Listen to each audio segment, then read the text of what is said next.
नमस्कार, पायनियर देख रही हैं आप और मैं हूं आपके साथ कृष्णा। देश में कोरोना वायरस के मामले हर दिन ऊपर नीचे हो रही हैं।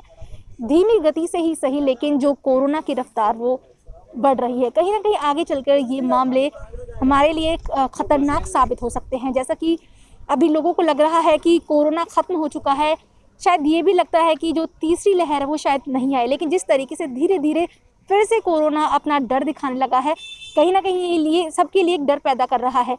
इस वक्त जो लोग हैं, अभी तो कुछ ऐसे लोग हैं जिन्होंने वैक्सीन की दूसरी डोज लगवाई भी नहीं है। अगर बात करूं मैं बीते रविवार की, तो एकदम से 8 मामले आए थे, जिससे जो एक्टिव केसों की संख्या रविवार को 25 हो गई। अगर कल की बात करूं तो सोमवार को फिर एक केस सामने आया। जैसा कि मैंने बताया कि धीरे धीरे ऊपर नीचे जो केसेस हैं वो बढ़ रहे हैं, ऊपर नीचे हो रहे हैं। लेकिन कहीं ना कहीं आगे चलकर ये जो केस बढ़ रही हैं ये सबके लिए खतरा पैदा कर सकते हैं। कुछ लोग ऐसे हैं जो ना ही मास्क लगा रहे हैं, सोशल डिस्टेंसिंग तो बिल्कुल भूल ही चुके हैं। अब देखना ये होगा कि किस तरीके से जो कोरोना है अपनी रफ्तार जो धीरे धीरे आगे बढ़ रहा है वो कितना खतरनाक साबित हो सकता है। हम यहाँ जो डॉक्टर हैं, जो अधिकारी हैं, स्वास्थ्य अधिकारी, उनसे जानने की कोशिश करेंगे कि किस तरीके से स्वास्थ्य विभाग अगर तीसरी लहर आती है तो किस तरीके से वो उससे निपटने के लिए तैयार है, उनसे जानने की कोशिश करेंगे। फरीदाबाद में कोरोना की लहर थमने का नाम नहीं ले रही और धीरे धीरे केसेस बढ़ते जा रहे हैं। ऐसे में स्वास्थ्य विभाग की ओर से मिली जानकारी के मुताबिक बीते सोमवार को कोरोना वायरस का एक मामला पॉजिटिव पाया गया है। वहीं सोमवार को जिले में रिकवरी रेट 99.26% पर पहुंचा। इस बीच जिला फरीदाबाद में ऑक्सीजन और वेंटिलेटर पर कोई केस नहीं है। जिले में सैंपलिंग जारी है। इस महामारी को फैलने से रोकने के लिए टीकाकरण भी जोर शोर पर चल रहा है, लेकिन अब भी निरंतर कोरोना को मात देने के लिए लोगों को सावधानी बरतने की जरूरत है। कोशिश करें कि अपने घर के अंदर ही रहें। जब तक बहुत ज़रूरी ना हो तब तक घर से बाहर ना निकलें और बाहर निकलते वक्त अपने मुंह और नाक को कवर करते हुए फेस मास्क का उपयोग ज़रूर करें। इसके अलावा एक दूसरे के बीच 2 गज की दूरी ज़रूर रखें। हाथों को बार बार साबुन से धोते रहें और सैनिटाइज़र का प्रयोग भी ज़रूर करें। कोरोना के बारे में कोई भी जानकारी लेने के लिए कोविड हेल्पलाइन नंबर 1950 पर डायल करें, जो कि सप्ताह के 7 दिन 24 घंटे संचालित रहता है। हमारे कोरोना के मरीज आज एक आया है मोस्ट प्रोबेबली।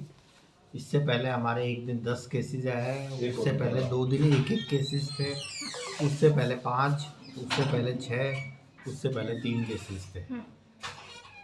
केसेस ज़रूर थोड़े से बढ़ने लगे हैं। इसके लिए हम बार बार हिदायत दे रहे हैं कि सेकंड डोज ज़रूर लगाएं। लोग सेकंड डोज को नहीं लगवा रहे हैं, अवॉइड कर रहे हैं। कुछ लोग हैं जो नहीं लगवा रहे हैं, ज़्यादातर लोग तो लगवा रहे हैं। इसलिए मैं उनसे बार बार रिक्वेस्ट कर रहा हूँ आपके माध्यम से भी सेकंड डोज ज़रूर लगवाएं, जिससे कि हमारा कोरोना से प्रोटेक्शन हो सके। सेकेंड डोज के 14 दिन बाद हमारे एंटीबॉडी पूरी तरह से बन जाती है और हम कोरोना से प्रोटेक्टेड रहते हैं जी। तो आप भी अपील करें कि सेकेंड डोज ज़रूर से ज़रूर लगवाएं। सर, क्या तैयार है, क्या है, अगर थर्ड वेव आती है तो किस तरीके से उसको कंट्रोल किया जा सकता है? हमारी पूरी तरह से तैयारी है। हमारा 96 बेडेड अस्पताल जो पिछली वेव में नहीं था वो बन के तैयार हो गया। ये एक्सक्लूसिवली और कोरोना पेशेंट के लिए है। इसके अलावा पीडियाट्रिक बेड्स और ऑक्सीजन कंसनट्रेटर भी हमारे काफ़ी क्वांटिटी में बढ़ गए हैं। सेकंड वेव के समय हमारे पास 50 मैट्रिक टन ऑक्सीजन की कैपेसिटी थी, जो कि बढ़ के 84 मैट्रिक टन की हो गई है। इसके अलावा पीडियाट्रिक बेड हमारे पास बहुत सारे बढ़ गए हैं, ऑक्सीजन कंसनट्रेटर बढ़ गए हैं, डी टाइप सिलेंडर बढ़ गए हैं, जिससे कि यदि थर्ड वेव आती है तो उसे प्रोटेक्शन के लिए हमने काफ़ी कुछ तैयारियां कर ली। सर, लोग बिल्कुल लापरवाह हो चुके हैं, ना ही सोशल डिस्टेंसिंग नज़र आता है। और अगर बात करें अस्पताल की तो लोग मास्क नहीं लगाते हैं। तो क्या लोग भूल चुके हैं कि कोरोना चला गया, लेकिन जो केसेस हैं वो फिर से बढ़ने लगे हैं? क्या ये आगे के लिए खतरनाक ना साबित हो जाए? ये हमारी रिस्पॉन्सिबिलिटी के अलावा मीडिया की भी रिस्पॉन्सिबिलिटी है कि लोगों को मोटिवेट करें और उनको बार बार ध्यान दिलाएं कि वो मास्क लगाएं, 2 गज दूरी रखें और बार बार साबुन से हाथ धोएं जी। हम तो बार बार कह रहे हैं, हर बार कहते लोगों से अपील कर रहे हैं। डीसी साहब भी रोज़ाना अखबार में अपील करते हैं।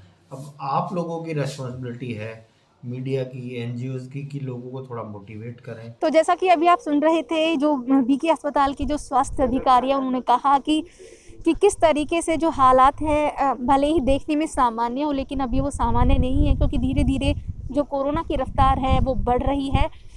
हालांकि उनका ये भी कहना है कि अगर थर्ड वेव आती है तो स्वास्थ्य विभाग पूरी तरीके से तैयार है। जैसा कि आप देख पा रहे हैं कि यहाँ पर 100 बेड का जो कोरोना अगर बढ़ते हैं केस या तीसरी लहर आती है तो पहले से ही स्वास्थ्य विभाग तैयार है, हर तरीके की तैयारी उन्होंने कर ली है।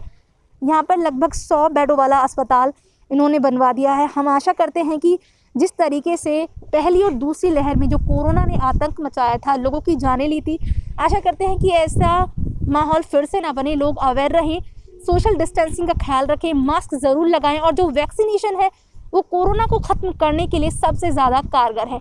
तो आप पूरी तरीके से इन सारी चीज़ों का ध्यान रखें कि किस तरीके से कोरोना से बचे रहना है। आज के लिए इतना ही, बने रहिए पायनियर हरियाणा के साथ।